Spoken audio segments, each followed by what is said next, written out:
definitely notice if you're on that road. Can't Yes. bother me much. Yeah, yesterday they were on 842. It sounds like that's where they still are working. So quite a bit of that to do. They got stockpiles in Sunnyside and Light Mills. Work on different roads throughout the county. What all are they going to do? All of the paved roads? Usually we'll have just a map together of the worst ones, and we'll do those. And is the Mill Road one of them? I'm not sure. Mark hasn't shared that with me, so I can find out. Concern from some of the things that they're bump on their driveway. There's still too much coming out of the field. Front end of the tractor comes out. Sure, yeah, that could easily be. Some of those farm driveways are steep, and but I think she's thinking gravel down anyways. Yeah, that would be nice, wouldn't it? I did tell her that I think that's probably really expensive. Yeah, I mean, usually with a edge rut machine, they'll take care of a foot to 2 feet, and if they're specifically bad, they'll widen it out, but really just right up next to the pavement where it kind of gets shucked away by the traffic who fall off here and there. So, yeah, if they have trouble with their driveway, unfortunately, that's something they have to take care of themselves.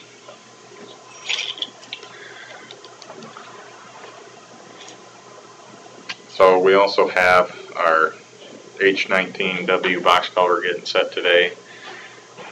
Is that a big one? It's a 10 by 5, so it's... I saw a huge chunk go through Lake Mills here Thursday. Yeah, it would be coming today, so that must be going somewhere else.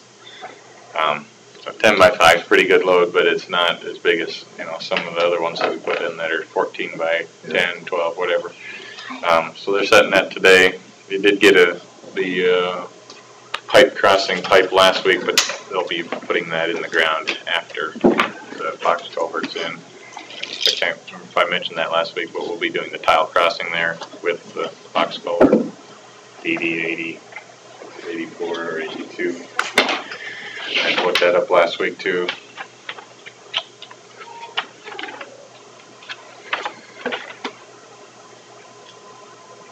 '84, 36-inch main that goes right next to it. So bought some concrete pipe to replace the crossing there, so we don't have to mess with it anytime soon. It's a clay, appear to be in fairly decent shape, so connect to it and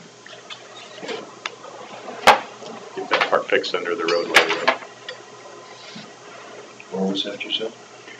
H19W, so from the junction of 9 to 69, 1 mile Center. 1 mile east, 3/4 of a mile north.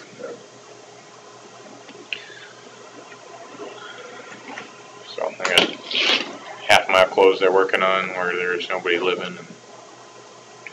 I would think they'd have that in pretty good shape by the end of the week, but with the tile crossing, I don't know, maybe a little bit more time with that. So a couple weeks should be out of there.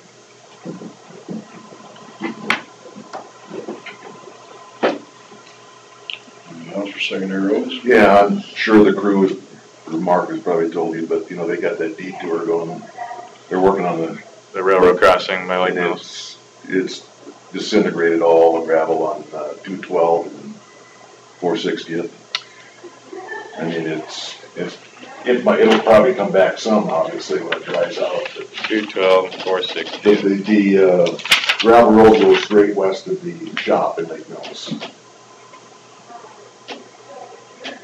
Straight west of the shop. So yeah. People are going around that way. They're going around that way. The dump road. Yeah, unfortunately, that detour makes a lot of shortcuts on gravel. Depending on which way you're coming from. Yeah. So it's really hard to chase them all down. But and obviously we've been wet here last few days. Yeah, and I don't know how much of that loose gravel will come back, but it's. I assume a lot of it. Yeah. But yeah, like you said, we got tasked to maintain that through the closure. It's supposed to be just a week, so. No, I'm not saying anything. I just didn't know if, in a week or so it might need some gravel. Sure. Because it's like you drive it now and there is no loose gravel at all. Yeah, yep, no, I was just saying, at least it's just a short-term closure, so we should be able to get back on them and get them shaped up here Don't after they have next to week. put a detour sign up there? Everybody who drives past my lane goes into town and then has to turn around and come back and go the other way. I guess I haven't physically inspected all of their signage since it's been up, but what are you seeing up there? You know, my lane is 212, Right? okay? And that's where they turn north to go into Lake Mills, but there's no detour sign there, and so people don't know. It's the DOT, not us, but it's. Detours are tricky because you gotta guess where everybody's gonna be coming from and going to and try to give them the right messaging. And it's tough for that, specifically for that one, because they I got. shouldn't say detour, but shouldn't they put a road close sign up there? Well, maybe I should just go drive it and just see if I see anything that needs to be done. All But they've got is that Highway 9 intersection, you know, telling you the road is closed. Yeah. There's nothing at the 5 mile curve, there's nothing at the Starville Blacktop. yeah, I mean that'd be the struggle. You know, find all the points people come from and try to steer them down there. It's tough. I was just. Yeah, it's really difficult to do. So probably not something we can fix. But like I said, No, this isn't our problem. I know, Yeah. I know, but if it's traffic from our roads that are getting stuck, yeah. So if I'm up that way, I think I'll go check on the box culvert project later today, so I'll just maybe drive the detour to see what's going on, but, yeah. Sounds good, we'll kinda get an extra look at some of those gravel roads too that are getting cut across.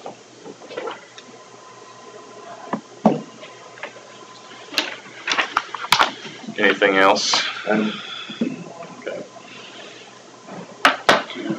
3, discussion on spraying grass and shoulders of gravel roads.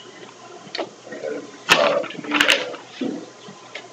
one of our gravel road dwellers, and he was wondering why we, rather than blading that grass up in, and if we were to spray that first couple feet on the edges, that way you know, when you're getting over with a truck, when you're meeting a couple trucks on a gravel road, how far can you get over? And you hate to get into the grass, but you don't know how much shoulder is actually there. And then the grass roots also, when it's rain, when it's wet, makes that wetter. And he thought, and it didn't sound like an all bad idea to me, unless you guys have got a good reason why maybe we shouldn't consider it. But he thought we should spray, just rig up I guess you can just put a sprayer in the back of a pickup and have a thing out there and drive. Ranger or anything. Yeah. Well, you can have a bigger tank in a pickup so you can keep going at a fair pace. But You mean like Roundup, kill it? just kill it, yeah. Spray the edge of the road, and then you would have some of that taller grass you wouldn't have to worry about so soon too, I guess, right on the edge. Over the course of 2-3 years, wouldn't that degrade the road? That's one of the thoughts, is that it could possibly create some erosion areas. Yeah. Depends on where your line is. So I spray my driveway, and I leave about that much grass off the edge so it doesn't erode off, because it gets pretty steep up some parts.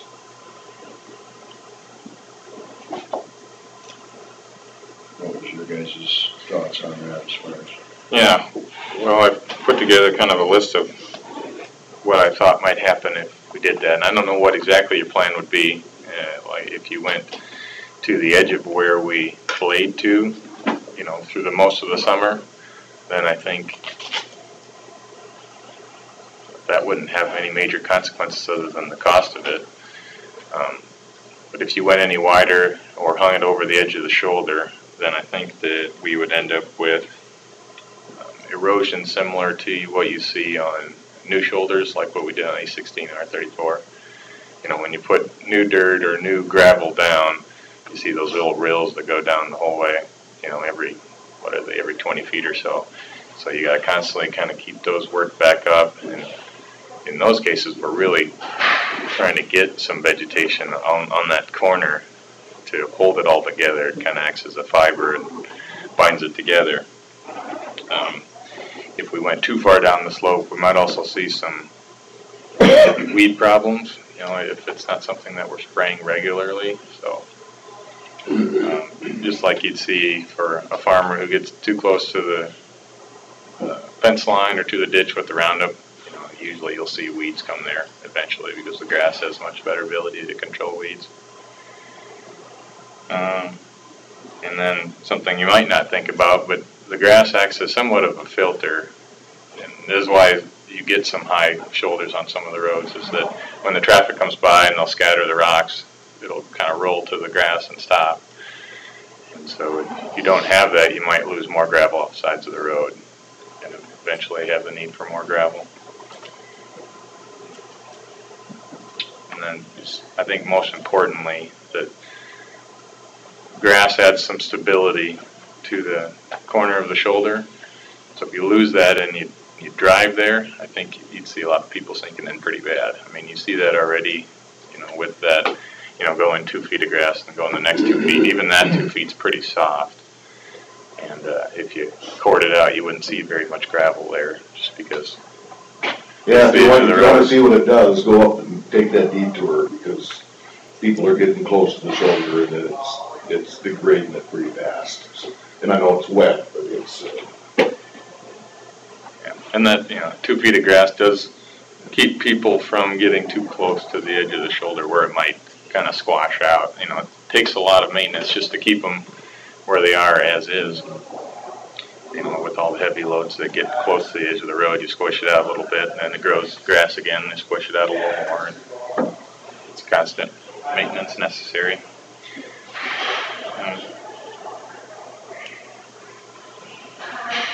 So that's what I would predict to happen out there. I think we'd have more maintenance necessary and lose some of the structural integrity of the road. How long the section is this farmer concerned about? His road, how long would it be? I was just thinking maybe do a test mile or whatever. Just we could try that to see what happens, I guess. But, well, he's thinking all roads that end up with the grass wind road up on it, and then if it rains on that, you end up with something like we had by Thompson, east of Thompson there. You get a poorly timed rain right after you blade all that stuff in the middle, and you've got a quagmire there. But I can also see is it 6 of one, half a dozen of the other? But yeah, I guess we could try it there. Actually, I think he sprays some of his own right around his own place. So. Well, in the case of like the one you're talking about there, south of Thompson,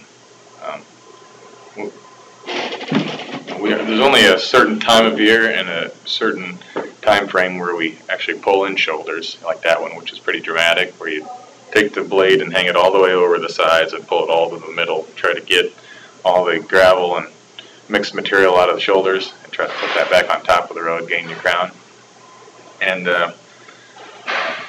addressing those things, I think, is much more situational basis than kind of broad spraying of all of our roads. I will note too that we have a demo plan for tomorrow for it's basically a large disc with some different attachments that we're playing around with, seeing if it can eliminate that windrow for times like that when we pull in shoulders.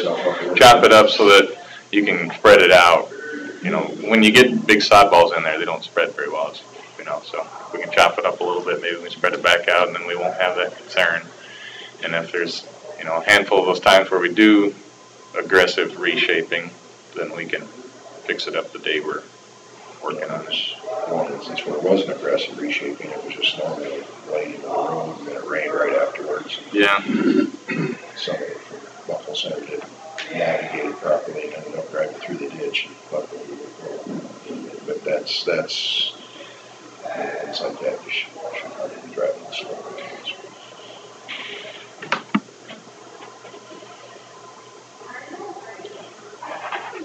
Okay, well. Maybe in the meantime, if we do get complaints about big windrows and things, let's try to get specifics on those locations, and we'll start to tabulate. And if it's such a case where we need to approach an operator about his blading strategy, then we can do that. Mark can work with them on their strategies. Yeah, at your age.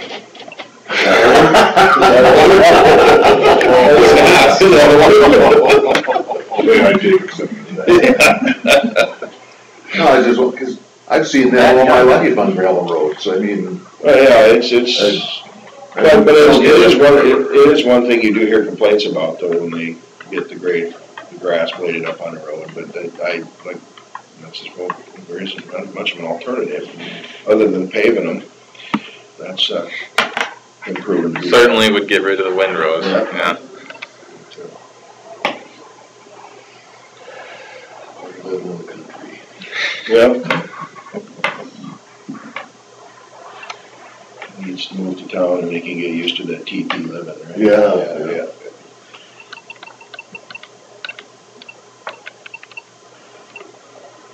Well, you ready for Chris then? Anything else for, all right, yep, move on to number 4 Thanks for then. the info on that. Mm-hmm. Yep. Auditor's office will discuss drainage matters.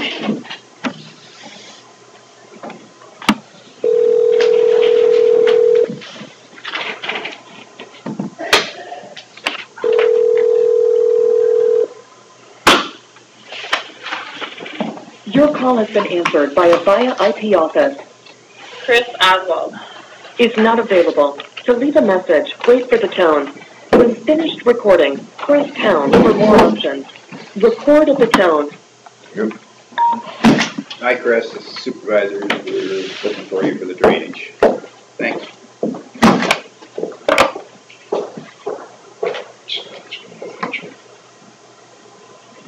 Probably got somebody at the desk.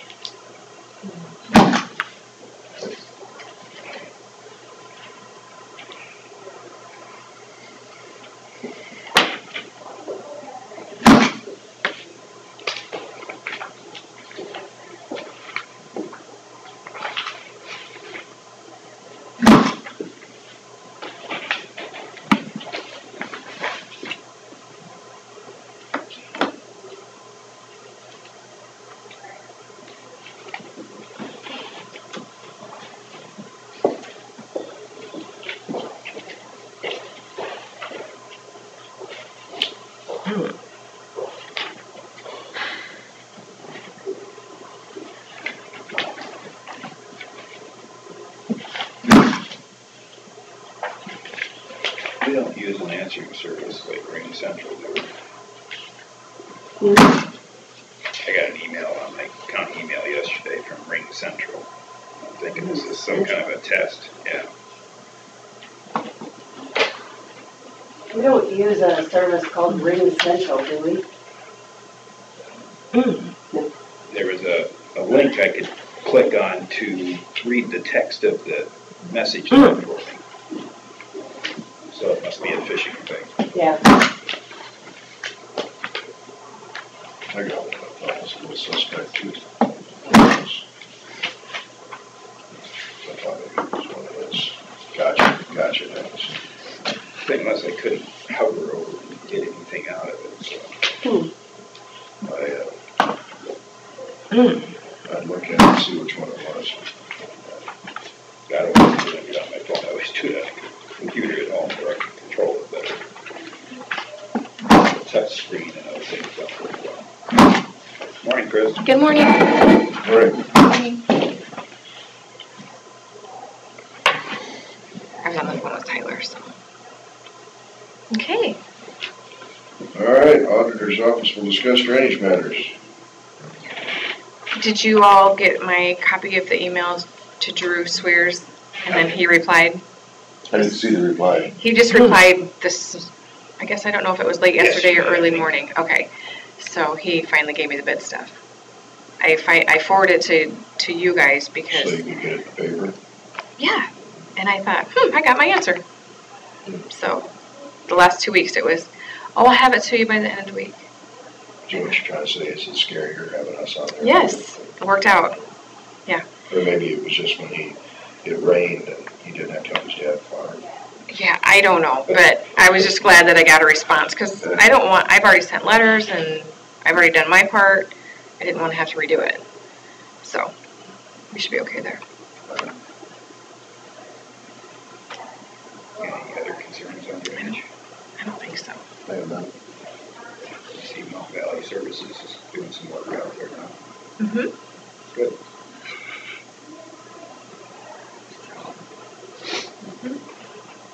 Yes. What district is that Drew Swears thing? That's such a good question. 103, yes. There is a gentleman too that wants to know how to maybe work a remonstrance. So I was gonna work on that. I don't remember.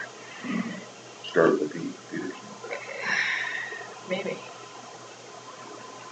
There was a gal who came in while you were gone on Friday and wanted to know too. Okay. So, just throwing that out there. But I haven't looked up any numbers yet and who owns what. So.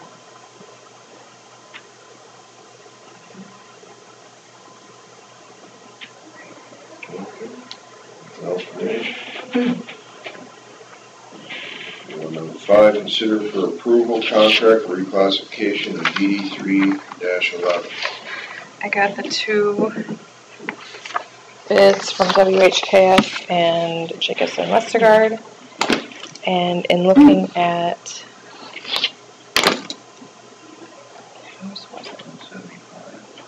yeah, there's 40,400 acres. Yeah, 40,400 acres. And he was going to do it for $1.75 to make it.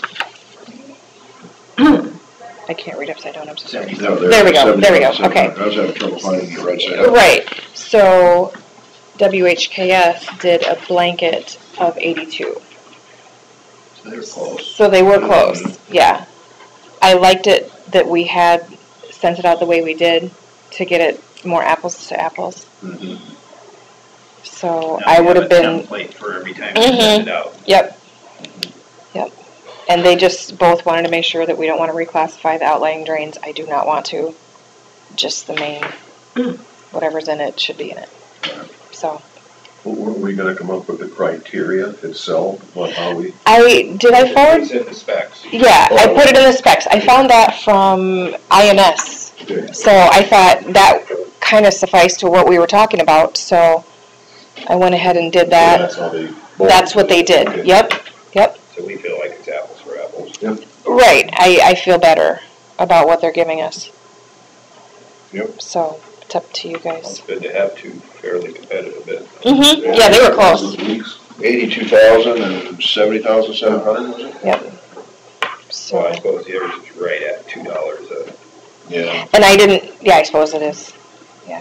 close to it. How many Yep. acres? 82,000, 40,400. So that'd be right close. So it's going to be a lot, but they still think they can have it done by June 1. Well, I actually told them to do May 1st because I will have to enter it all into the computer system before June 30. Who thinks they can have it done by then? Both of them did. Mm-hmm. That was in the spec. Yep. Okay. So that's what I have there.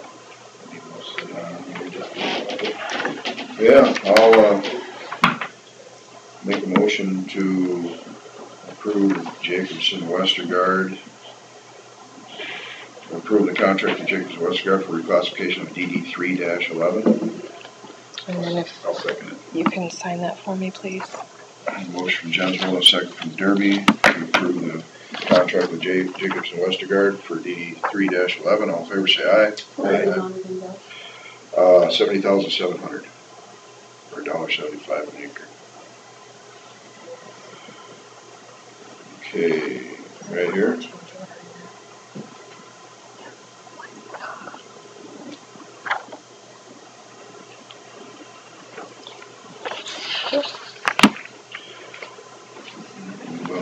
What was the other company then? WHKS.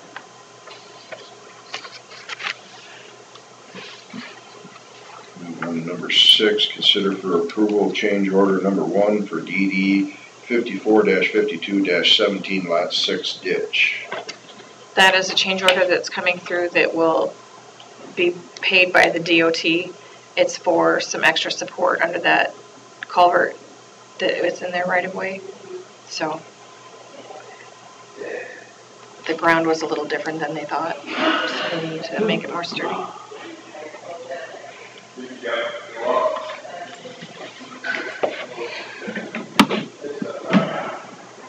And then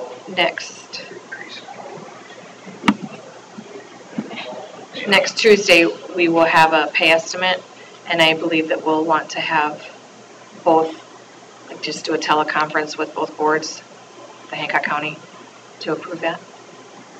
So. Yeah, I'll make a motion to approve that change order. I'll second the motion. From Stenger and a second from Derby to approve the change order number 1 for DD 545217 lot 6 ditch. All in favor say aye. Aye. Number 7, discussing possible action leaving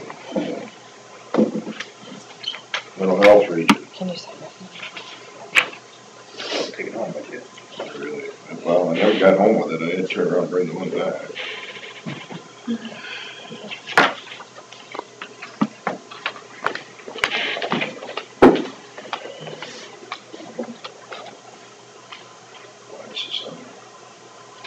Because you guys told me last week to put it on Put it this on this week. week? Oh, okay. Well, I guess, I thought we learned a lot at that meeting last Thursday. A lot of good information both ways.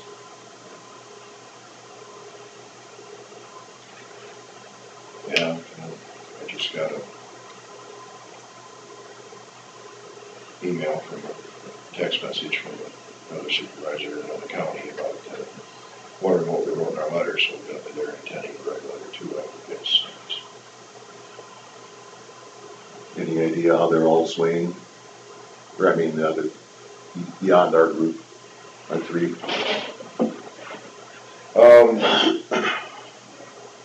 There's most of the rest of them are just they're kind of on the fence on it or whatever, except for one other county for sure, and possibly another county yet that is thinking about it pretty seriously. But I think there's a possibility we could end up with, at least 4 to 6 county region. Yeah. But according to that meeting, it's a lot of work. You got a lot of work to do between now and the due date. Yeah, well, and there is no raise in a sense. I mean, it's. Did you think that some of the questions were answered a little nebulously? A little? I think she was trying to keep her impartiality or something, however you want to say it.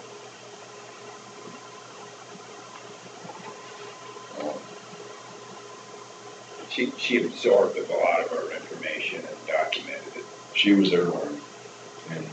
But, see, that's what troubles me from that perspective is they're supposed to know the answer. And I realize... Well, they knew the answers of what we need to do to create our own region. And I realize that you can't know the answer to something that big, you can't know the answer to everything, but Bob was sitting there shaking his head a lot. I sat right by him. Yes or no? Well, here again, it's my interpretation in disgust.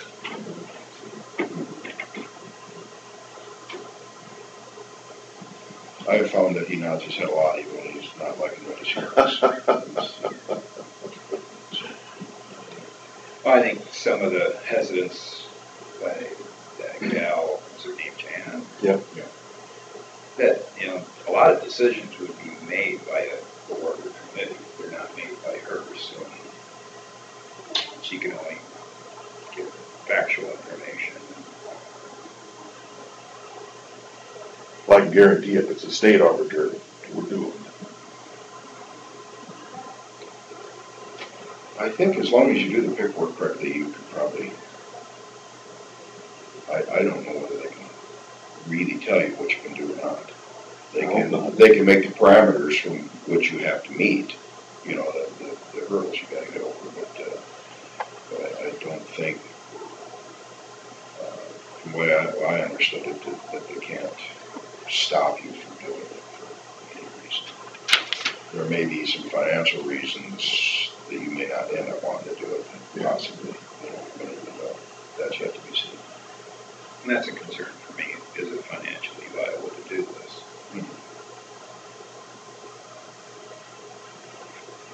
No, and this is, this is just information. We could end up staying right where we're at. We could throw in another region. What's the time frame again? Well, we have until November 15th, I think, to turn in the letter. So then, if we wanted to, we could do something by July 1st. Okay, you got it. Okay. And, well, I mean, we could turn a letter in and do nothing and go on for another year. If it's too much to get done in a short period of time, I mean, if we did it, So who are we gonna get the financial data from? Who do we get that from? As far as We gotta find out if it's financially, viable. Viable. So who do we get that from? Bob? I'm not sure on that. That would be. I think you could get a fair assessment from Jody. She could, Did she? and she turned in her resignation. She's going to work for Mercy in the insurance company or something.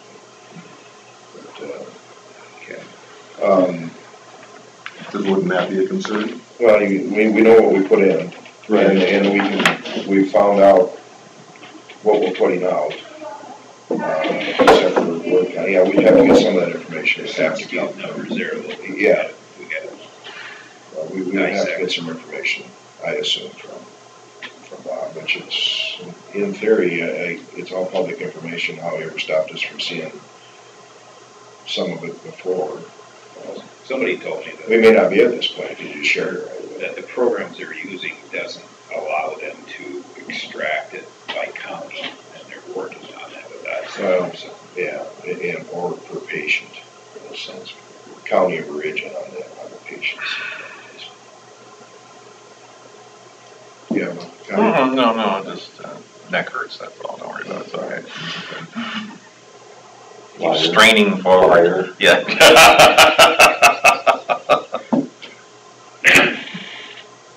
Carla, you did get the email I sent. I got it this morning. Good, I didn't have okay. time to look at it. All right, great. More info, guys. Okay.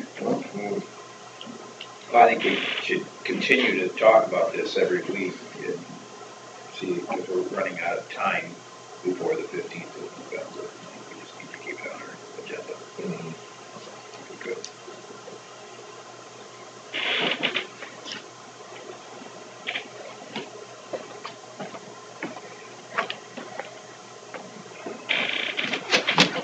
But proceed cautiously. Oh, yeah, no, it's, Do you think there's any advantage to trying to mediate with them? Can we get some things resolved?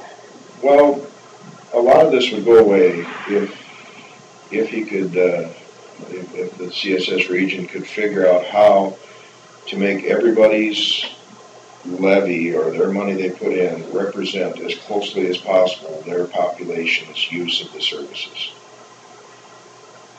I mean, I thought that was my question down there. You guys said that it wasn't by population, or it was by population. It wasn't by levy.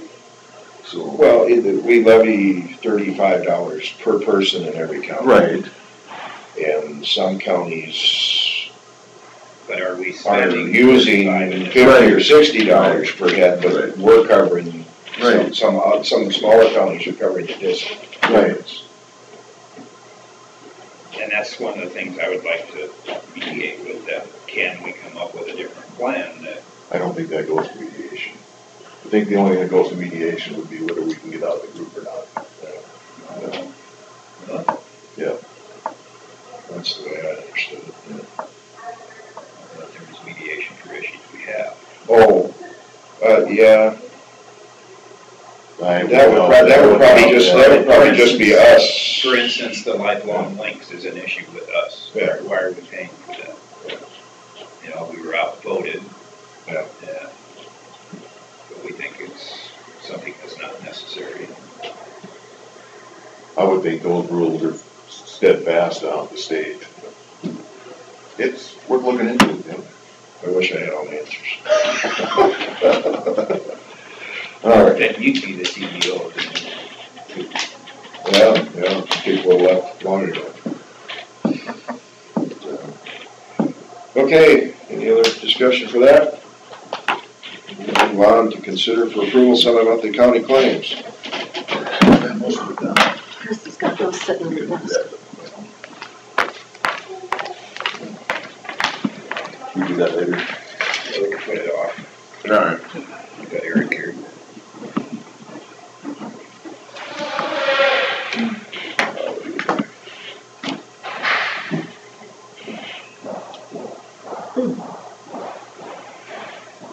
So you don't know anything about Ring Central? I know what it is.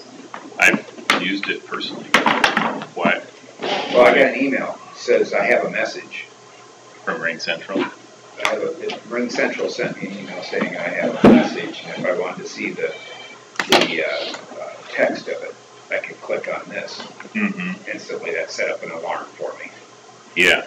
Well, good job. It's probably our monthly phishing test. Okay, because I got one too, and I can't remember if it said Ring Central. It could have been another one. They may not do the same one to everybody. It randomizes. Yeah. But I got one too that I Probably looked at, what and I'm like, I didn't even want to open it, but on our email server, I can't hover over who it came from. yeah, I'm almost positive that it's the test to simulate a phishing attack. trying to club. Okay, we'll move on to We'll table the table semi-monthly county claims and move on to Eric Goode, IT Director, to discuss with possible actions around the courthouse. Well, and around the courthouse is Mostly maybe the west broad. parking We're lot. just mainly what I was looking at was the west parking lot.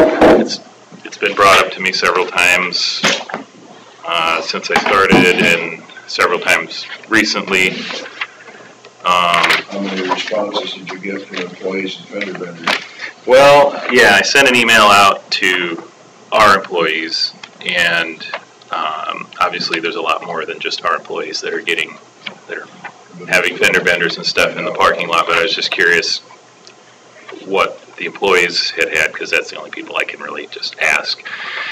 And it looks like we've had probably 2 to 3 incidents a year, at least that people emailed me about. There could have even been more than that, and they didn't email. But, let's say 3 fender benders a year for the past 3 years, and that's just employees. Now, granted, the employees are parked there frequently, much more than the public. But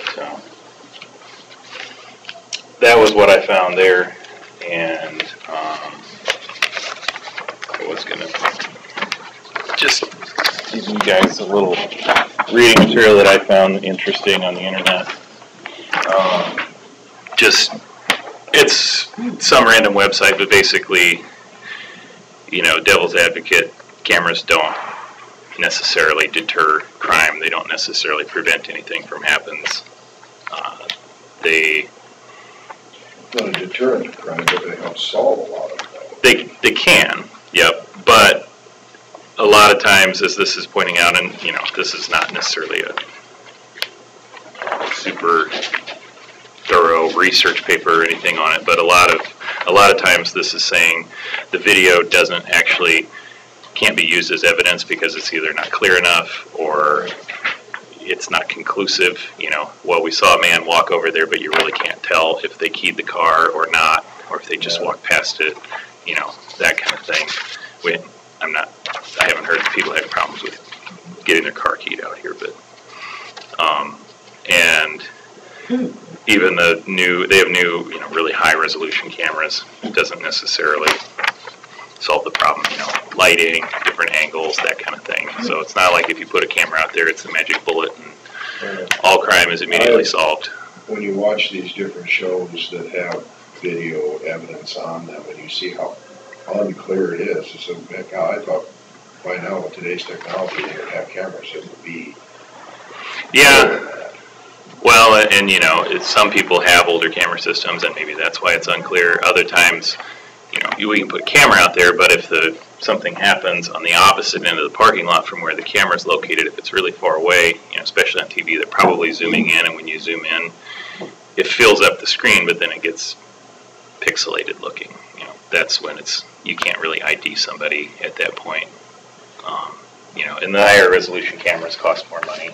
I was looking into cameras, and you know, for the parking lot, I found, you know, anywhere from like maybe $400 to like $1,700, and needing 1 or 2 cameras to cover that parking lot well. So it's not free. Is it something worth doing? Maybe. I had found, I got an email, and apparently several other people got the same email from ICAP a week or 2 ago, who was saying, and they were saying, well, we have this $1,000 grant available for safety and loss prevention type of things, and I had contacted him right away and said, you know, well, would security cameras be something covered by this? Oh yeah, absolutely. We've done that with several people. Very, very minimal strings attached. You know, easy grant process. And in fact, it was so easy that a different department applied for it and got it before I did, even though it was only within the span of a week. So, good news is the county has received a $1,000 grant for safety equipment. I think Scott got it downstairs with some, I can't remember, some safety equipment that they had already purchased. So he had the receipt sitting there and just sent it in and got it. So that's good news. But I was like, oh, because I was just looking into this thinking this would be a perfect fit for that. And it'd be minimal or no cost to the county. But we can try again next year. They've been doing it for the last 2 or 3 years. Is our only problem students? I don't know that students are the problem. I mean, as far as backing into people. What I've been talking about is people backing into people. Oh, okay. One person a couple weeks ago had their bumper taken off, an employee. Nobody reported it, nobody saw it. They have no idea who did it, whether it was a student or whatever. That's happened, you know, multiple times. One of the treasurer's office staff was doing a driver's test with somebody, and the person driving the car bumped into somebody else in the parking lot. Needless to say, they didn't pass. But that was one of the things that happened earlier this year. Last year, somebody else had a couple $1,000s damage done, and nobody reported it. Nobody knows who did it. So you also had mentioned, you know, other counties are putting surveillance as you come in the buildings, the entrances. There's a mix out there right now. As you know, everybody always says 99 counties, and they do it 99 different ways. Especially probably the bigger counties have gotten security cameras. You know, they may have a really large building. I think I might have sent, I don't know if I sent it to you or Bill. I sent somebody a link to a news story I had come across about Potawatomi County. Now, you know, they're huge. They actually have a courthouse security staff. Obviously, we're not doing that. They have somebody watching their cameras. They put cameras in their courthouse a couple years ago, and they literally have people that are watching them. But we're not going to be at that level by any means. So, you know, the question is it worth doing something, you know, so that if something does happen, we know what happened, and that could be anything. You know, we hope it's not anything, you know, violent or criminal. But I have heard of a county who, you know, had somebody trip or slip down the stairs, got hurt, sued, and according to what I was told, they actually got out of the lawsuit, or was very minimal, because what the person claimed had happened, whether it was a wet floor or something, it was evident on the camera footage that it was not true what they were claiming. You just missed the rail or something. Well, that's what I recall. I don't have that fresh in my head because it was a story from 6 months or a year ago, but that they were saying, that helped. They would have had a very large expense from that lawsuit had they not had the camera system. So preventative, possibly, but that's not actually money that they're getting back. It's just money that they didn't have to spend. So I'm storage of the video. How long can you store it? Well, it's mainly limited by the amount of money that you have. You can buy really expensive stuff and store it for years, but that's generally not necessary. Maybe a month or two would be good.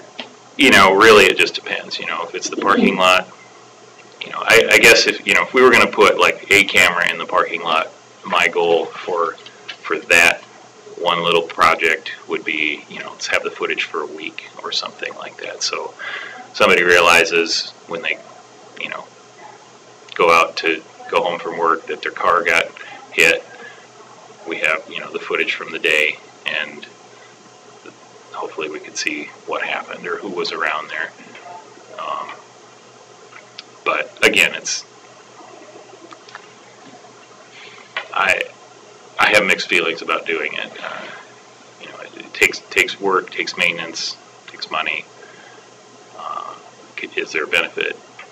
I would say yes, but that, which direction the scale tips, I'm kind of neutral at this point. So wanted to bring it up with you guys and just have some discussion about it. Your biggest problem is picking off the license plates. Not having a high enough resolution. We had a high res at the college, and when you're on the Apache reservation, you don't have to have insurance. So they were, cars were slamming into cars all the time. Somebody would get ticked off at somebody, they'd back up into them, and then they wouldn't drive that car for like a month, so they didn't know which car it was. And with the resolution we had on the cameras, you could go to the computer and actually blow the picture up so you get the detail of the face. But for some darn reason, we couldn't get those Arizona plates. I don't know why. But, we may have gotten one or two because some of the members of my staff knew that car. So you could kind of get the details like bumper stickers, but for some reason the license plates never come in clear. You can get the smallest bumper sticker on there, like let's say a Hawkeye, right there. You could pick that out, but boy, you couldn't get that license plate. Maybe for the lack of contrast. I guess, yeah. Where Iowa has light colored plates and dark colored lettering. So right. Well, and a lot of those letters, like the zeros and the O's they're all kind of the same shape, so it does kind of mush together. Whereas a sports team logo, you can recognize that at a distance much easier than letters and numbers. These O's and thoughts. In other words, the O with a line through it, yeah, you can't pick that out no matter how hard you try.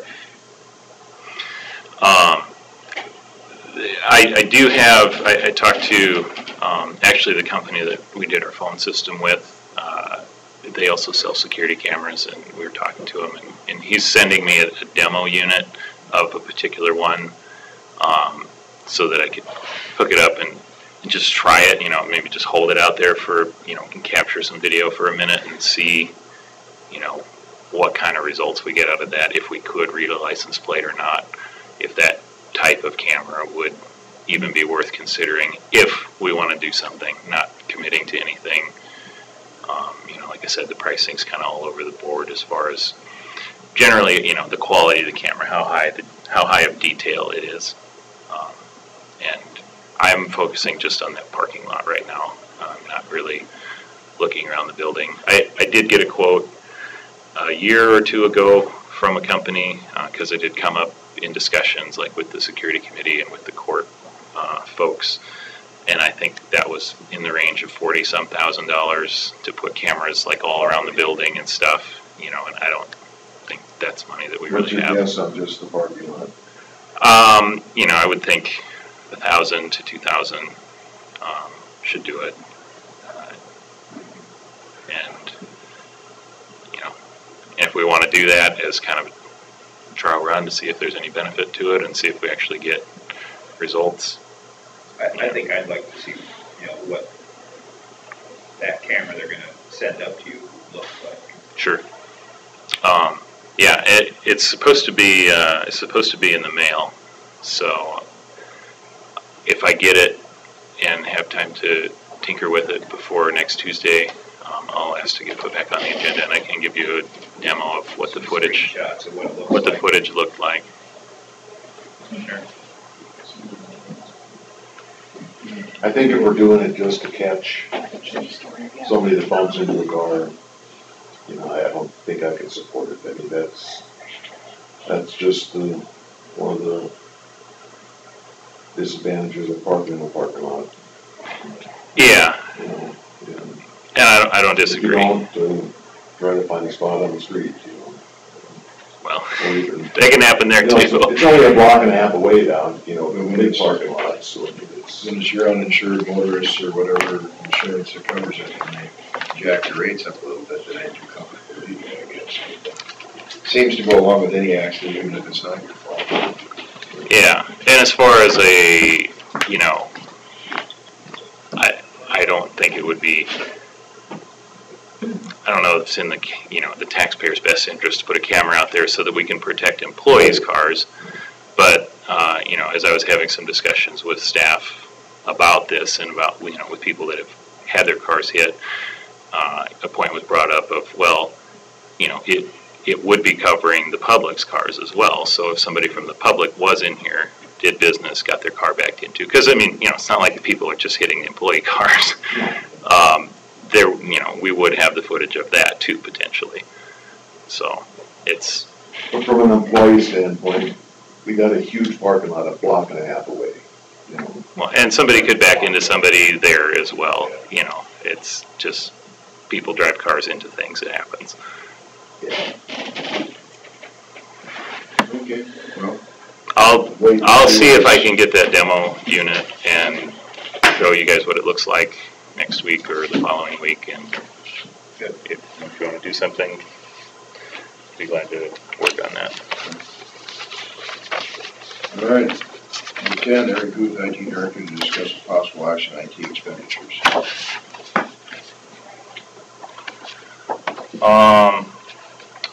Let's see.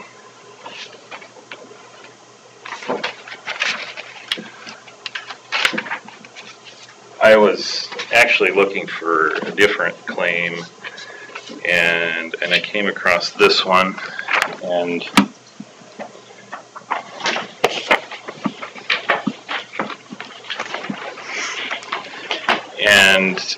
I guess, it's not a lot of money, and I don't want to make a big stink about it necessarily, but the conversation I had with this person, is they called me and said, well, my computer's messed up, do you want to work on it?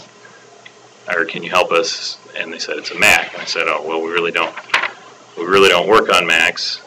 We don't have Macs around the building here. It's not something I work on a lot. And I said, well, did the county buy it? Who owns the computer? Who paid for it? And they said, well, it's a personal computer, but we're only using it for work. And I was kind of confused about that. And, it wasn't something that anybody had ever asked me about. Well, should I get this personal computer so I can use it for work? I would have said, no, if you need a Mac and that's the only way you can do your job, then, let's talk about it. Let's see if we can get you a Mac or something like that. And so then I'm flipping through and I see this claim that they took it to get worked on and turned it in to be paid.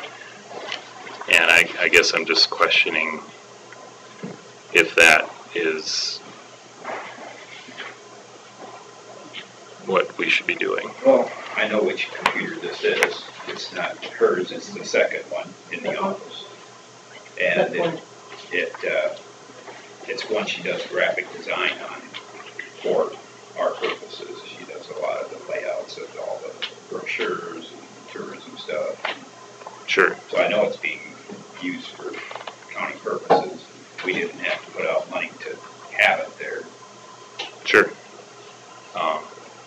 you know, and like I said,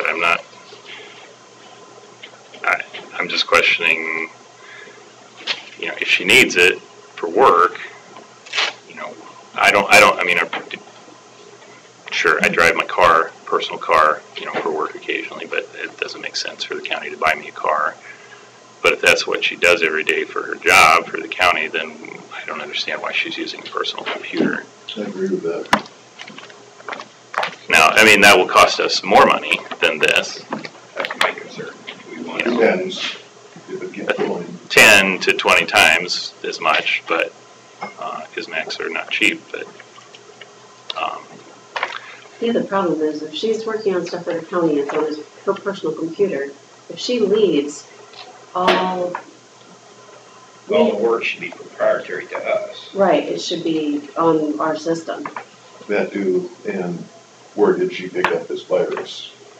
That's well, and that, you know, I have no idea on that, because I have had different conversations about assisting the department with IT things, but it hasn't really got any traction. How old is this? No, I have no. I don't know anything about it other than it's a Mac. I mean, you can get a pretty decent laptop out there for under $500. Not a Mac. Not a Mac? Not a Mac. Although there's, I feel, a big misconception that you can only do graphic design on a Mac, which is not true because I've done graphic design for a decade on PCs. This is what she's used to. Yeah, yeah. So I just wanted to bring it to your attention, and you know, they called me and they called Joel in Worth County, and you know, and Joel said take it to NDT, but he didn't realize that it was a personal computer, and I called him after I was looking at this, and I had talked to them on the phone and said, you know, well, who paid for the computer? And I said, well, it's personal. What do we need again? It's probably within 2 months. To me, it sounds more like a Wentworth board decision. Sure. Well, You know, and I know NGT probably wants to get paid. well, and it has already been paid. Oh, okay. I guess the question was just whether the county is going to be paying for work on people's personal equipment. It's probably the 2018 board that needs to make good, Yeah. Sure. and we can bring it up there. Sounds good. We can meet going over there 10 o'clock. That's fine for this time. Okay. Thanks for the information on that. Oh, yeah. I had one other one too, dealing with the Public Safety Center. Could we hold that till after the 10 o'clock meeting? Sure. Public hearing at 10. Oh. Yep. All right, 10 a.m. Public hearing for the sale of former law enforcement center building and land.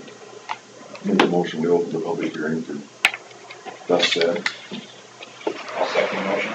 Motion Stemmer and a second from Derby. Open the public hearing for the sale of former law enforcement center building and land. All in favor, say aye. Aye.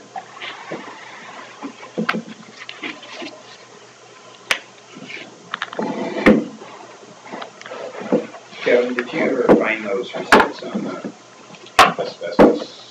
I did not. I can get you a copy of the claim. The actual claim itself is down in the basement somewhere. I can find it if you absolutely need it. I just didn't go to that. So. Well, they were kind of wondering what work was done.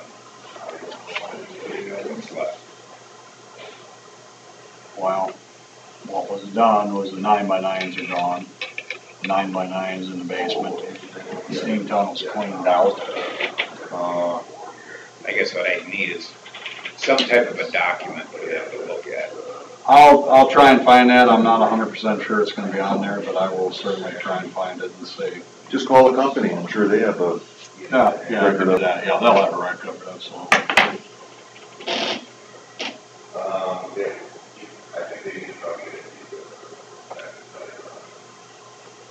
We've got the asbestos report, we don't have what was done after that.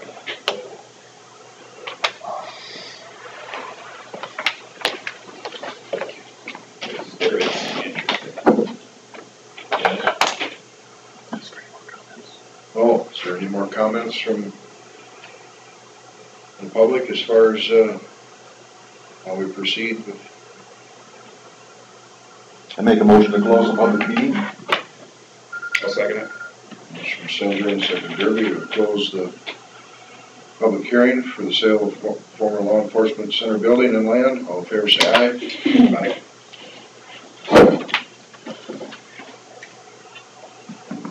Okay, number 12. Well, hold on. No, go back. Go back to here. Well, don't we need to, Set. we need to Set set date. an auction, we need to get the That's part of auctioneer, we need to, Yeah, I guess part of this was, just, I guess the public hearing was just for public input on how it should be done. Since there was no public input, I guess. Now we have to figure out our timeline on the auction, what's the best, in our best interest timelining. Properly use advertising. and I know Kevin wants to do things expedient Yeah, so you don't have to as worry quick as about possible. Thank you, AJ.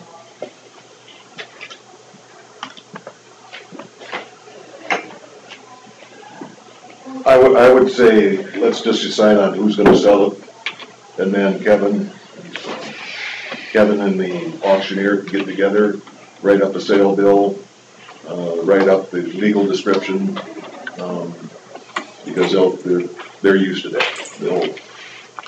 They'll have experience with that. So my suggestion is just to get the person we're gonna use to sell it, and then Do we want to get bids from who will, or, what's that? If we want to expedite this, I would say,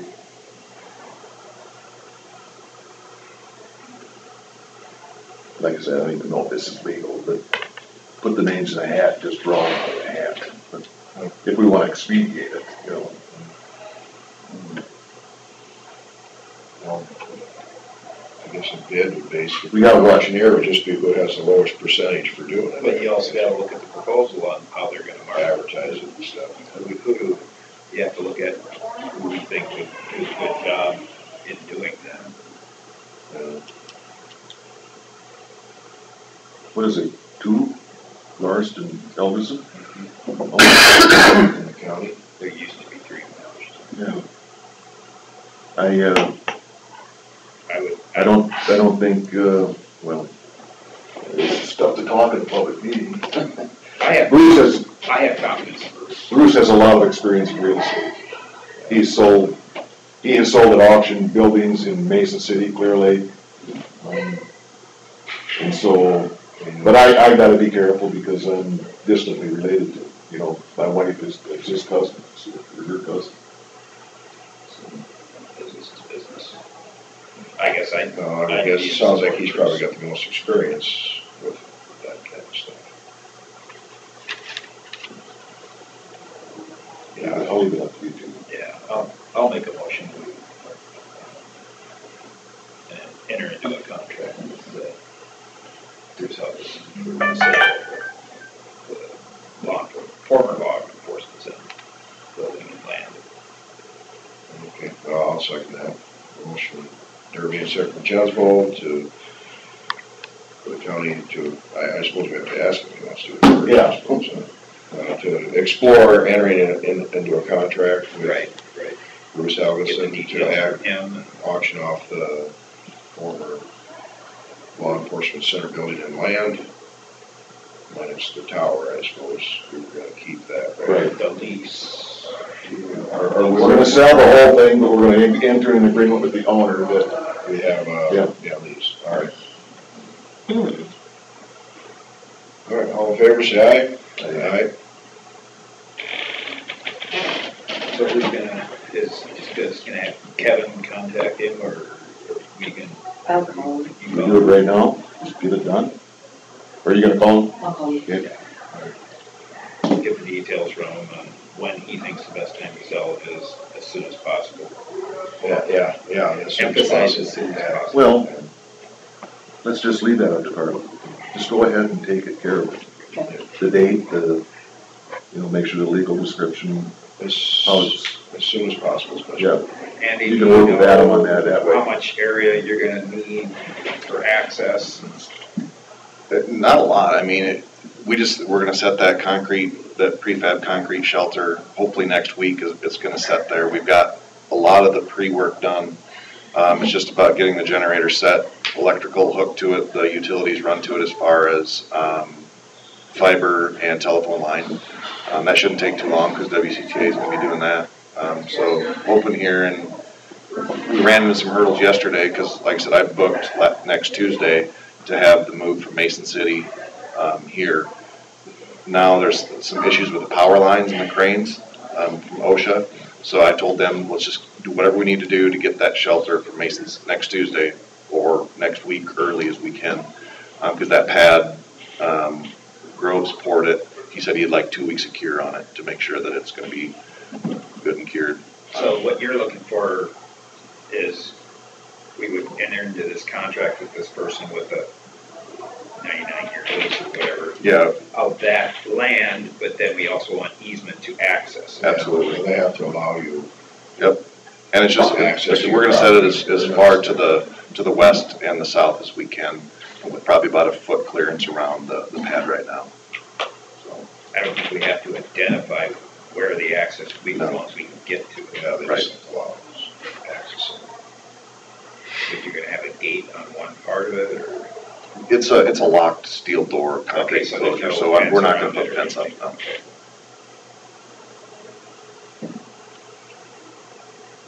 No. Okay, any more discussion on that? Move on to number 12, 10:10 a.m., Andy Buffington, Did we finish here? or you want to do Eric? Yeah, well, he's scheduled. Well, go ahead, Eric. I mean, Yeah, this is. He's got time, All right. Yep. it's after that time, so. Okay. 10:10 a.m., Andy Buffington, EMA, to discuss hazard mitigation. Okay, if you'll recall, this was quite a few months ago, the state wanted to get us into a grant process that was gonna cost us about 25,000, I think it was like 17 grand is what it was gonna cost Winnebago County to, do a mitigation plan.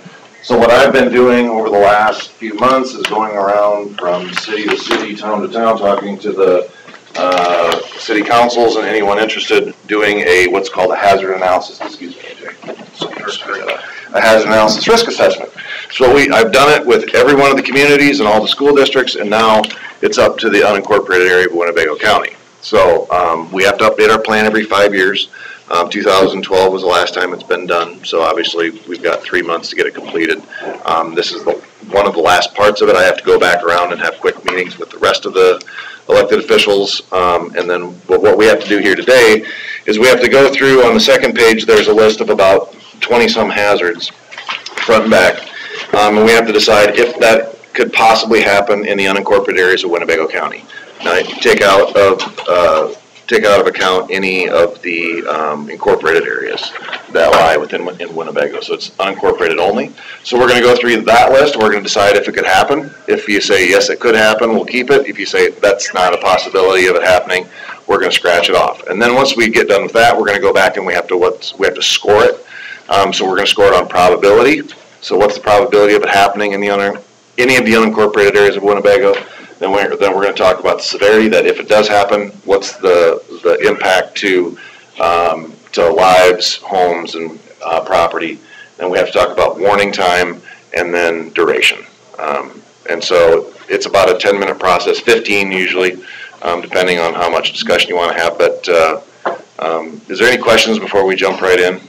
Okay, so we'll just talk about could it happen here? An animal, plant, or crop disease. Yes. Okay, a dam failure, No. a drought. Yeah. Okay, an earthquake. Yeah. Yes, it's St. Louis Falls. Okay, expansive soils. That I don't know. Expansive soils are basically those soils that when you get inundated with water get really like a quicksand type. Right. I don't know if we have any of those in. Boy, I've never I heard can't of it. answer that question. Okay, so should we strike it since we don't really? Okay. Extreme heat, Yeah. flash flood, Yeah. grass or wildland fire, a hailstorm, Yeah. hazardous materials, Yeah. human disease, infrastructure failure, how about a landslide? Can't answer. I don't think, Out at 54, 51, we've had, it's a short one, but areas have slough there that it's not gonna. you wanna include that in the hazard analysis? So the question is, does it do damage to somebody? No, probably. People or property? Should we take it out? Okay, how about a levee failure? Are there any levees? I don't think we have levies. I don't think we have any levees, I don't believe we do. A radiological emergency, river flooding, severe winter storm, sinkholes. Now, everybody's gone all over the board with this. Would that include a well? No, this is a natural sinkhole. I mean, Natural sinkhole? There's Maybe cavities. one underneath the city street? What's that? Would it be natural or would it just be a washout from a water main? Well, no, it's washout from a water main, so you said a natural. But at the same time, we're not gonna look at any city streets because the cities have already considered that. That's right. Keep it or not? We had, out on the, Well, you get, was it in? Yeah, we sure can. That there was a 69. sinkhole? Okay, yeah, we can sure keep it. All right, terrorism, thunderstorms and lightning, tornadoes, transportation, and windstorms. We'll go ahead and keep those just because I think everybody else does. So now what we're gonna do is use those first 2 pages and go through, and you're gonna just shout out a number to me or come up to some sort of agreement, and anybody's welcome to do that. We'll talk about probability of those that we've kept. And then again, we'll talk about the magnitude or severity if they do happen. Again, and we're not considering the incorporated areas, their populations or their structures. We're considering unincorporated areas only. Okay? Make sense? You want our answer to pop out, but on the first one, is this, that affects humans or that affects animals? Animal, plant, crop disease. It's basically what's the probability of it happening is what we'll start with first. Like in the Affecting what? I hate to see when that blows. Like the bird, we've had the bird flu. Sure. Now, what you don't. That doesn't affect you. Right, it doesn't affect humans, but does it affect the economics of the area? Does it affect the? Criteria. Yep, it's basically there's criteria that talks about, and we have to consider in the next 12 months from today, 12 months out. That's the time period of the probability. So what's the probability of animal, plant, or crop disease? And you say it's probably not going to happen, or it could. I'd give it a 2. Okay, so occasionally, that means basically like between a 10 and 20% A chance. disease that can be transmitted from animal to animal, not to human, so. Sure, absolutely. Talking? Yes, the animal, plants, and crops. Yeah, I guess it's Just for Rembrandt, I think it's the biggest. 2. Okay, so we're saying that it could occasionally happen. And then so if it does happen, what kind of severity would we be talking about? Negligible means that, well, really on something like that, there's not going to be any property damage. But would facilities and services be shut down for less than 24 hours? And then if there were any illnesses or injuries, it could be treated with first If aid. they had bird flu out there, Right. they're gonna shut down, and there's gonna be no birds completely, Okay. and there's gonna be no corn bought. Okay. So would it be a critical, a 4? All right. Would be catastrophic. I think so. Okay, how about warning time? What kind of warning are we going to get on something like that? Are you going to get more than 24 hours? 12 to 24 hours? There's minimal or no warning, it just Yeah, happens. Okay, number 4, all right. You don't know anything until it's there. And the disease itself, how long could the animal, plant, crop disease, how long could that last? 4? More than a It week. takes 18 months to repopulate. Right. Yeah. Okay, and that one could be a little sketchy. Some of these are going to be a little more straightforward. Like, okay, what's the probability of a drought occurring? That's the one, man. We're in one. Southwestern parts of the state with the drought. So in the next year, what's the probability? A 1 is Oh, this less is for than, just next year? yep, for the next I 12 would months. I would say It's a 2. 2, 2? occasional, you know. Okay, 1 in 10 and 1 in 5, okay. 2, and if it does We occur, haven't occasional. We haven't had a drought in, Just as soon as you say it, and that comes. 2011 and 2012, was it? Or so I think it's 2012 and been 13? three or 4 years. Not that it was hazardous though. No, I didn't, we Yeah. started doing Still some, got crops. We've never had a hazardous drought, as far as I've been alive. not as far as water supply, but crop failure is For weeks at popular. a time, producing severe dry conditions.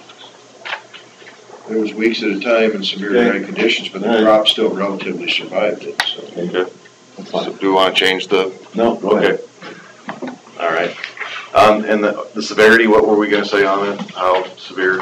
I don't think it's a 4. Depends on how long it lasts. Right. I would say 2. limited. 2? Yeah, that's what Okay. I was thinking, yeah. All right, warning time for a drought? It depends which forecaster you wanna believe. Yeah, Can't There's predict it. not much. It's usually you know what's happening when it's happened. right. I would say it'd be a 1 maybe. Yeah, you can kind of see it coming, all right. And then duration, how long could it last? 4. Okay, earthquake, what's the probability of an earthquake? So that would be. That affects property, lives, and the economic. 10%. 1, that's a good answer. Severity, if it does actually occur, if we get an earthquake around here, or well, I don't know where the closest fault line is, the New Madrid fault that goes under the Mississippi is about the closest. What about the St. Louis fault? I'm not sure I which thought one. that's the one that affects.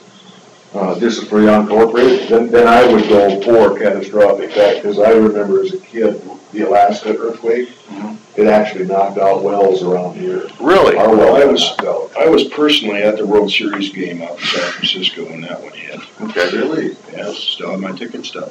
that's fantastic. So we'll go catastrophic on that. Can be, yes. Okay, warning time, None? little or no, and then the duration. Now, this is the duration of the actual quake itself, not all the after effects and things like that. 1, yeah. 1, okay. All right, extreme heat, what's the probability? Extreme heat is 90 degrees, 3 consecutive days or more. Well, that's That's a pretty good problem. pretty good possibility, yeah. It's probably Like 2 to a 3, somewhere in there, I would think. I don't think we had it this year hardly, did we? Maybe once. A 3 is a 1 in 5 to a 1 in 3 chance of it happening in the next 12 months. 3 days of 90 degrees. probably not in the next 6 months. Well, no, next 12. Was the last time we had 100-degree weather? It was only 90. 90. It's only considered In severe. June, I think we had a Extreme heat. stretch there where we had Several days. 3 days. Yeah, extreme heat is I would say 3. 3 is probably around 90, okay. at least 3 consecutive days, 90 plus. I would say 3. Yeah. 3, okay. And then how severe is that going to be on our folks and property? I would say 1 to 2. Yeah. Probably. Negligible to live in. Okay. Warning time? Sometimes the forecast will tell you it's coming a week ahead of time. Okay, so a 1 on the warning time? Yeah. Okay, and then the duration? 3. Less than a week, okay. Yeah, usually. All right, the probability of a flash flood. Inundation of rain, comes up, fills the ditches and everything else, goes over roads. In what kind of area? I mean, it's so I ambiguous. know, and that's what's tough about doing this. It's so much easier with cities. You guys have the tough one because you have to think about everything in the geographical. Like our FEMA event that we've had in a couple of years ago, or whatever. Well, this is a flash flood. This means basically it's an inundation of rain. Wall of water coming at us. Potentially, I mean, around here, we don't have the fall to have a wall of water coming at us. So what it is that the water raises quickly. You're probably gonna get some flow because of the, It's something like that. take out roads and stuff like that. And then it's gonna That's go pretty with, much every year and around drainage ditches. Yeah. So I mean, It's that Winnebago River, how many times Yeah. does that tag out Hamel Park? we've had flash flood warnings every year since I've even started doing this. So it's probably, Probably likely. yeah. Likely, okay.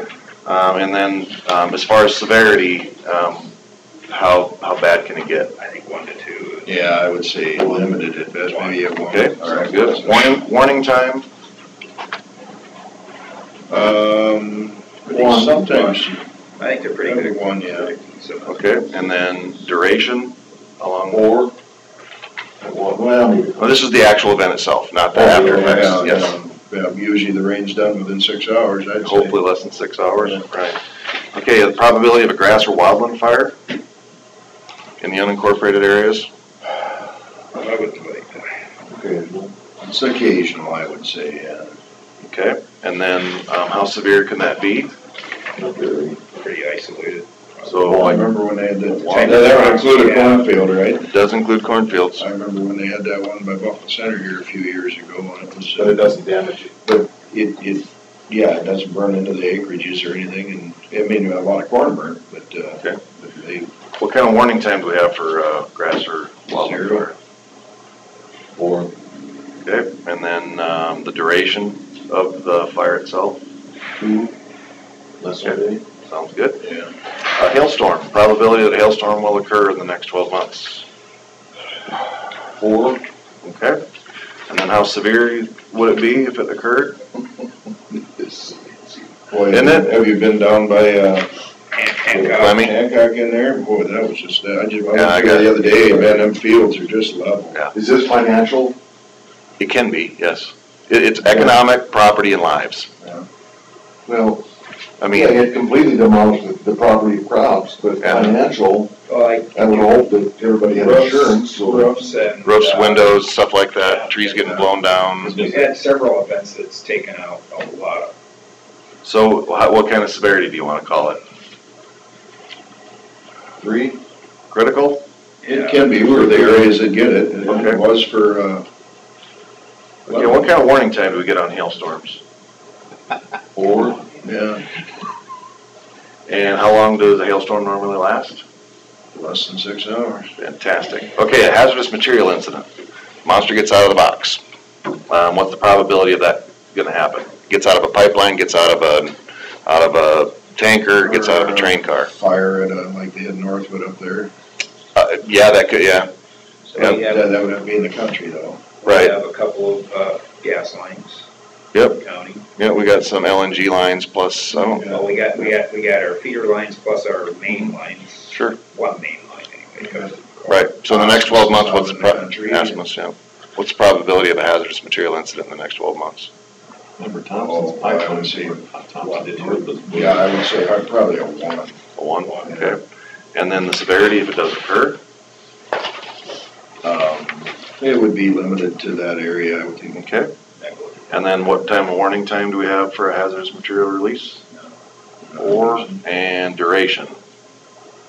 Well, the cleanup can, but this is just the actual. The event, the release itself, yep, while it's, Usually less than 6 hours, I would guess, unless it's a huge fertilizer tank that leaking. That gas line leak. Well, the gas line, that went for a while. And Northwood, yeah, it was what, almost a month. so do you want to give it a 2 Well, no, or that's the 3? whole cleanup, but the actual No, it was leaking of happening gas. before they noticed it. Yeah, Yeah, it's that's been true. going on for a long time.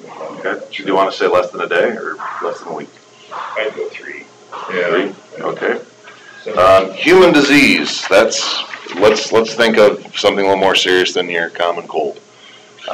Think pandemic, if you will, or, just like an influenza, measles, mumps, some sort of thing going college through. here. Actually, Yep, hand, foot, and mouth disease, sure, whatever. I'd give it a we've 2. actually got a case of that. All right, so what's the probability that we're going to have something like that? I'd say 2. Yeah. It's going to be occasional? Okay. How severe is it going to be on our population? Lives, I property? don't know what it is, it could be critical. I'd give it a 2. Have we ever had anybody die from the flu? I don't think we have. Probably, but I mean, they're pretty limited. Usually you're going to have an elderly person that was They had already, the flu and then their heart just can't take it. right. That, When I was at Waldorf, they had Okay. like a meningitis outbreak Yes. in the choir Spooky. thing, Yeah. and there was, I don't know, 25 students in the hospital, and, Okay. yeah. what kind of warning time do we have for human disease? Usually None. none for the first people Okay. to get it. And then how long could it last? Oh, yeah, more than a week. Okay. All right, let's talk about infrastructure failure. Bridges collapsing, communications networks going down, water services not being able to be used. What's the probability of something like that occurring in the next 12 months? I would say unlikely. And then if it does occur, how severe could it be? 2, 2, sounds good. And then the warning time of a failure? 4. And then the duration of that failure? Less than 6 hours, hopefully. Okay. Okay, let's go to a radiological emergency. What's the probability of that occurring? unlikely. I would agree. Severity, if it does, and I can tell you that around here, we don't have any high-grade radioactive stuff. Some low-grade hospital waste can travel on the highways. That'd be about it. So what kind of severity do you think? Probably 1. One? Sounds good. Warning time for a radiological emergency? None. 4, and how long do you think it would last? Less than 6 hours. 1. River flooding probability. Likely? Likely, I would say. 3, okay. What kind of severity out in the unincorporated area is gonna?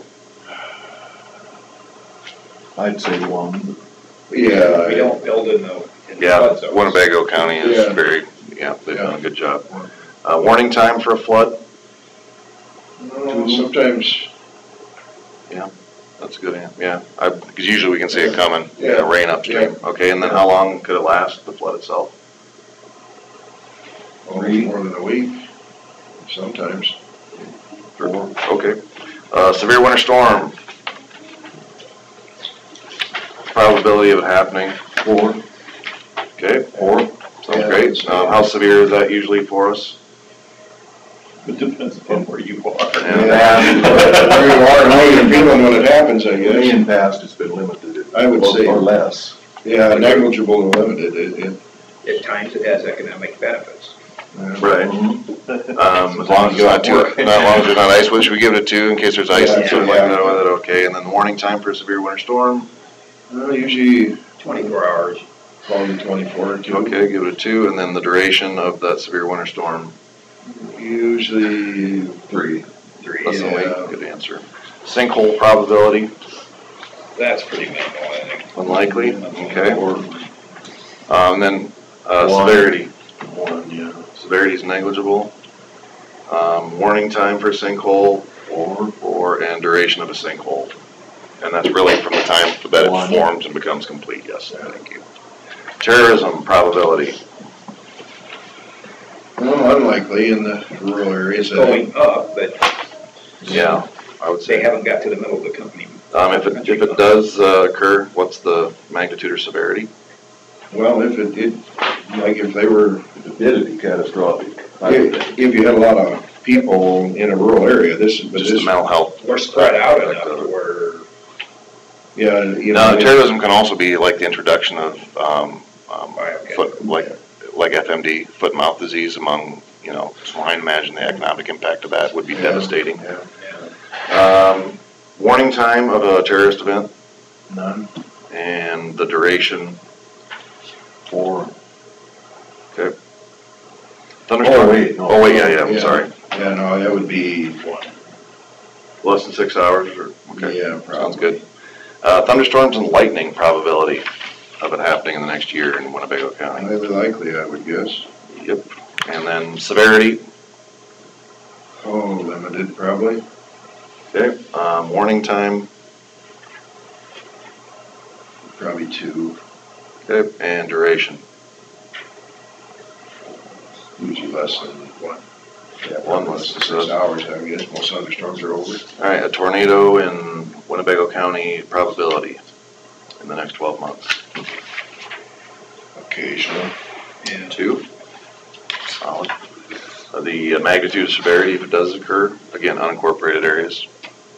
But you got to throw in something like the Rice Lake subdivision. I mean, so. Yeah, it could be catastrophic, I guess, if it hits the right spot. Well, are you talking percentage of damage across the board? Yeah, it's basically in the unincorporated areas, Pretty hit or miss. Yeah, it'd be relatively limited. If you had, sometimes they're 2 miles wide and go all the way across the county, Mhm.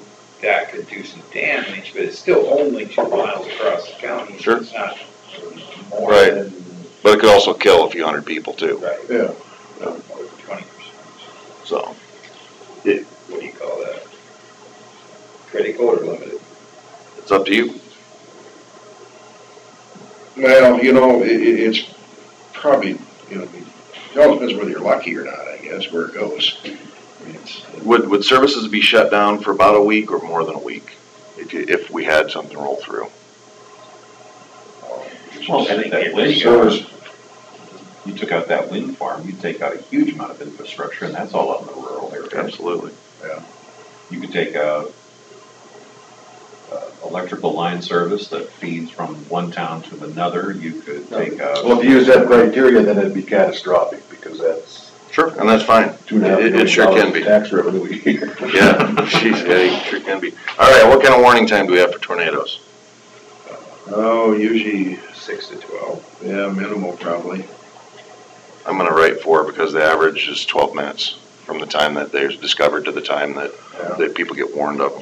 Well, And then, duration of a tornado, the actual tornado Yes. formation on the ground is what? Like one? In the county? Less than 6 In hours. the county? I hope it's less than 6 hours. Yeah, unless it's driving That'd be around. catastrophic. Well, yeah, okay, transportation incident probability, Unlikely. okay? Yeah. And then the severity if it does occur, yeah, another one. Warning time, none, and then the duration, less than 6 hours. Last but not least, a windstorm, probability of a windstorm in Winnebago County in the next 12 months, I would say Likely. likely. okay? Go to 3, and then the severity if it does occur, 2. okay? Yeah, probably. And then warning time, Usually the high winds you get 2. 12 to 24, Yeah. that's fine. And then duration of a windstorm, Could be all day. so 2 or 3, 2. 2, less than a day. Yeah, usually less. Okay, that's it. Sorry I took too much of your time. What I do is I score these, compile them, and then I'll be bringing them back toward the end of the year to say this is what Winnebago County identified as mitigation. This is where your ranks were 5 years ago. And then we'll talk about, this is what you guys had, or the board had at the time for mitigation projects that they would like to do if they had the money, you know. So anyway, thank you very much for your time. Fascinating. Thank you. Isn't it great? It's only the, like, 14th time I've done it, so. Yeah, come again. Yes, I shall. Have a great day. Okay, then we'll go back to Eric. Discuss the possible action on IT expenditures. Let's see.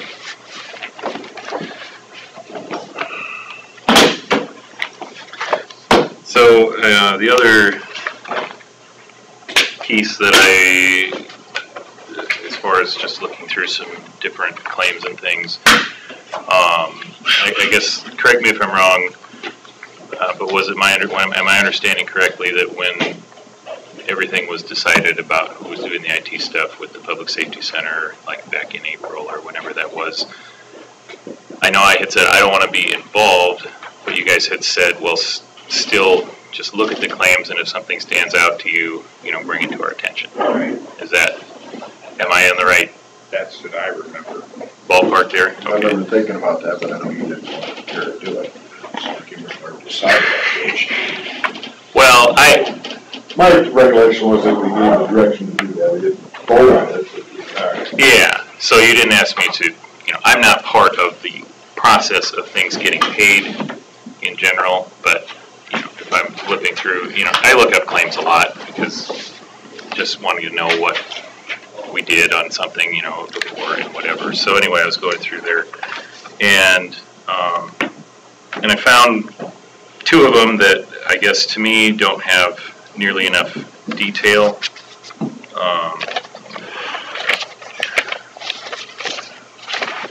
I'll just give you this. And the first one there has already been paid, and I guess the thing that I'm questioning is I have the proposal that they signed off on, the contract with the vendor, and the contract states that they were going to get 3 computers, and then the invoice here says that they only got 2, but for the same price. And the price is high, and there's only just one line, it's not even a sentence, it just says 2 workstations. And I guess I don't, to me I'm going, what's in there? In order for us to challenge this, you're gonna have to be present anyway. Mm-hmm. I wouldn't feel comfortable challenging this bill to this company. I wouldn't know what I'm talking about, so. The first thing I want to say is I'm not I'm not saying I smell a fish and that they're overcharging us, but what I am saying is I do not see sufficient documentation to back up what has been billed. I'm not saying we didn't receive the product, No. but it's not clear Either. what the product was and why it's so expensive. Right. So I could go talk to them and. Yeah. They could, theoretically, they could give me a line of bull and I wouldn't see through it. Yeah. And I guess there's an email thread in here that's at the bottom of the stack that, I asked, the staff over there if they had any more documentation about this, because I said, well, it says that they were going to give you 3 computers for $8,000 and they only gave you 2 computers for $8,000. So what happened there? And, and it was a proposal that was signed, you agreed to that. And then, so I don't see anything in paper of what the difference was. And I don't know that they had even noticed that there was a difference. So that was that one. And then there's another, this page here, which is another invoice. And, and you can see it, it's also right here on this page that has the highlighting, the items that I'm talking about. And that's the proposal. But it says, hardware $41,000, and again I asked him for, do you have some more documentations, a spec sheet or something? It's a very common thing in the computer world, and would this be a conversation that we should have when Dave is here? Well, this is more the Communications Commission. I don't think. Well, it looks like it's already happened, so that to me it'd be more with this company and us. Well, that one has happened. The other one has not been paid yet, but it was just given to me to be paid. And this $41,000 is the server equipment that they bought for the Public Safety Center. And as I explained in the emails here, before the change was made in April, I had started preparing for this even, a year plus prior. And so I had bought basically all the equipment that we needed. And then in April, they changed. And then after that, talking with them, they said, well, we don't want to use the equipment that you had bought. It's not going to work how we want, which, is fair as far as they're concerned.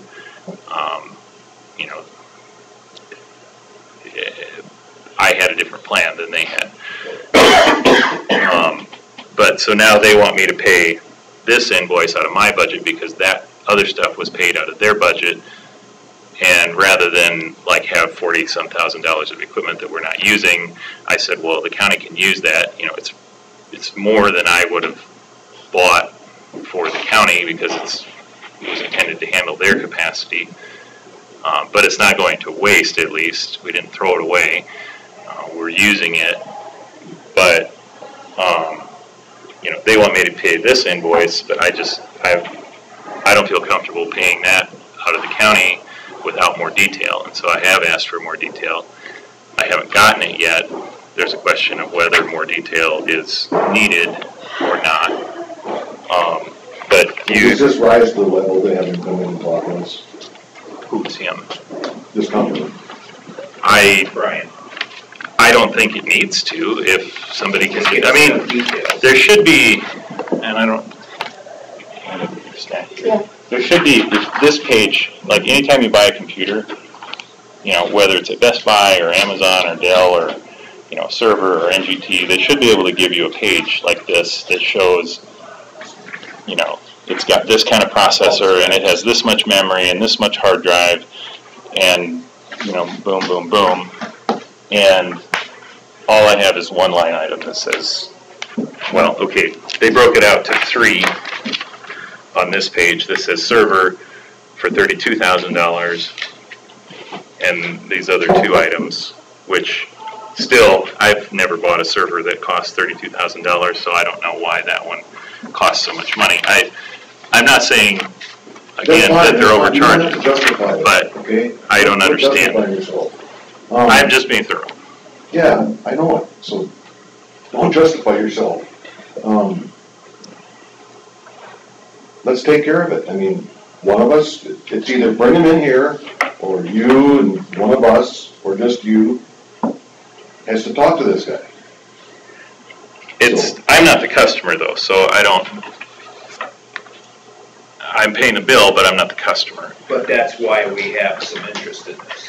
Yeah, so I guess at this point, I've been communicating with the staff at the Public Safety Center saying, can I have some more documentation? And they sent something and said, okay, well, that's great, but can I have more because it's not what I'm looking for. So it's not that they're not cooperating, but I just haven't gotten what I'm looking for yet. Well, they're not cooperating, so, all right, they're not cooperating. Well, and I don't know who, I don't know if it's the Public Safety Center staff or if it's NGT. Not offend anybody. This is public money, so I mean, if they get offended, that's their fault, so. Well, they should just be able to come in and explain it. Exactly. So my suggestion is, since Bill's the chairman, you and Bill either go talk to him, or get on a conference call, and make him explain it to you, and. Should I just email them directly and ask for the specific documentation that I'm looking for? How would you handle it?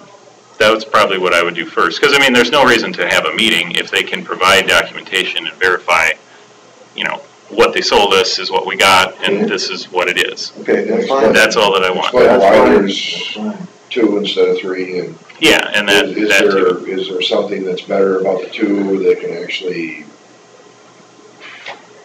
do the work of 3 somehow, or? Yep. Why would That's we wonderful. discount? Yeah, I don't need to waste anybody's time with meetings, I just don't have So, and I know that they have to do more out there. information. But That's a great idea. Go with that. And and I'm not saying that I suspect anything is fishy. Let's try. Doesn't matter. Well, even if you do. Whether you want to hear it or not, that's my opinion. But even so, the Public Safety Commission should be aware of all billing too, and the lack of details being provided to them. Yeah. That's what happens. In my opinion, it's serving on it more. This is why things happen in the public, because people are, and I'm not saying you're afraid, but people don't want to step on other people's toes. But if you don't want to work in the public, or if you can't be offended, don't work in the public. That's my opinion. So, when people come up and question me, I'm glad they do. It gives me a chance to explain it, so. I'm glad you have that attitude. Not everyone does. Well, we'll start with this. Yeah. Sure, so I will email them directly and ask for the detailed information. And that is the guidance that I'm being given at this time. Yep. They should be more than happy to answer your. Yes, exactly. Yep. Yep. If they want to do business. They get paid to. Yep, exactly, exactly. Okay, I just, I didn't want to be out on a limb somewhere doing things that I don't need to be doing. Right. I've got other things I can do too, but I felt this was important. Well, thanks for looking over this. Yes. Yeah, you bet. And I think, was there that? Yeah, that's it. All right. All right.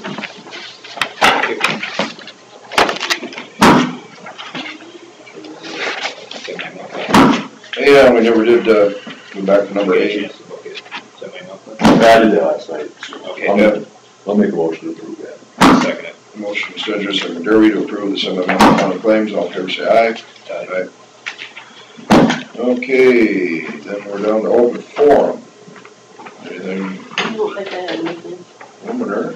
Nope. Always manure in open forum. Yeah.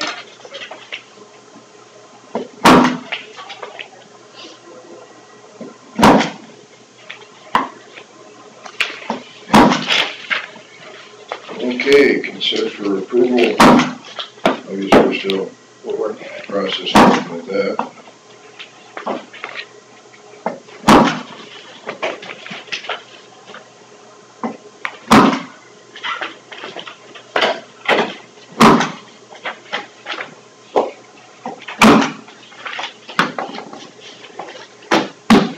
Motion made when you're ready.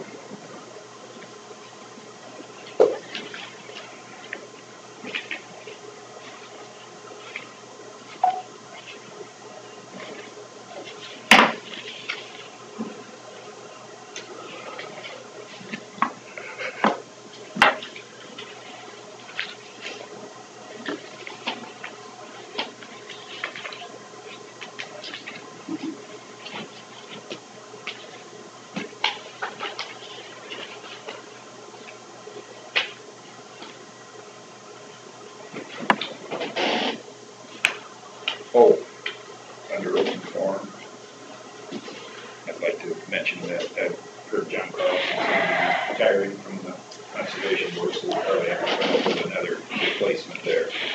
I imagine it will probably have to be suggested to be female because of the balance of the board. So there's somebody over here that would be a good choice for that.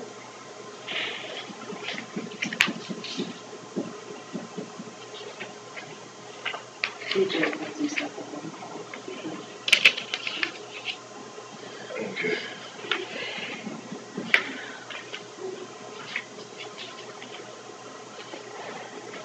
Do I get to pick your guys' brains yet, or what? You wanna pick our brains, is that it? Yeah, I'm here for the mental health topic. Well, So- he's the one to talk to anyway, then. He's our representative to that board. Okay. There, you know, I don't know what I really have to So say about it. did you attend that meeting on Yes. Thursday? Yes. Okay, so did I see you on the way in? Because I was like there doing a different story. I don't. We saw her. Yeah, you She were. was Okay, in the so chair. what I want to do is, because I know we covered it initially, but what I want to do with it now is ask you, what'd you learn when it comes to being a mental health region at that meeting? And at this point, you know, I know you guys didn't take action today, but now what are your main concerns after talking more about it when it comes to either creating your own or pulling, when it comes to pulling out or any of that? That's kind of the stuff I'm looking for today. That's fine. Really, the only thing that's changed is we know the parameters of what we've got to do as far as, with some more of the parameters. I mean, all the hurdles we've got to jump in order to do it ourselves. So we're really just in the very early stages of trying to decide what we want to do for sure. Well, I waited here this long, so I'm gonna need an interview if that's cool. It'll take 2 seconds. And I'm not even privy to all the information yet. There's. That's probably a story in itself right there.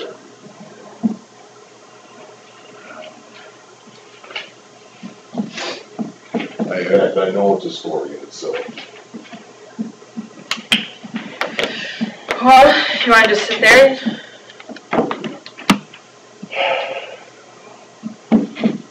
Let's we finish our meeting? Yeah, I didn't know what was going on, sorry. I was getting looks, and I didn't know if it was like, Okay. Emily, you need I'll to. second. They're in. Motion from Sedgwick and a second from Derby to approve payroll claims. All in favor, say aye. Aye. So what I've heard is that you guys are trying to barbecue the counties for deciding to go on their own region. I don't know anything about it, so that's definitely not me, and I have no idea. No, I don't even know, like, Amy called me today, we saw on the agenda about mental health region, she didn't know anything about it, and I didn't know anything about it, and then I looked at Stefante's old story, and it didn't sound like that at all. It sounds like she interviewed someone that had mental health help, and he's been very thankful that the social services has helped him out a lot, and that your social service person that attended said that she is just, the biggest concern for her is like taxpayer money or something. I literally just read the story, it More sounds than like. taxpayer, she's used to taking care of everybody herself, making the decisions to take care of this individual. And that decision-making process is being taken away from us locally. Okay. I'm just letting you know that's the story that we actually did, because I just read it over, so I don't know where you're getting that we're trying to make it look like a bad thing. Well, they said that somebody from KIMT. Interviewed the governor? Governor Reynolds? Yeah. We interviewed Governor Reynolds on Wednesday about collective bargaining. So maybe my information is bad, Phil, I don't know. I'm not trying to make anybody Well, look bad. this is just me, but, I would let the public know about all the obfuscation that's been going on within those meetings. Have a good week. Eight girls come in with a grenade and throws it and runs. I guess my biggest thing with it is I think it's a positive step that you guys did a meeting together with other counties. And I guess I'm looking for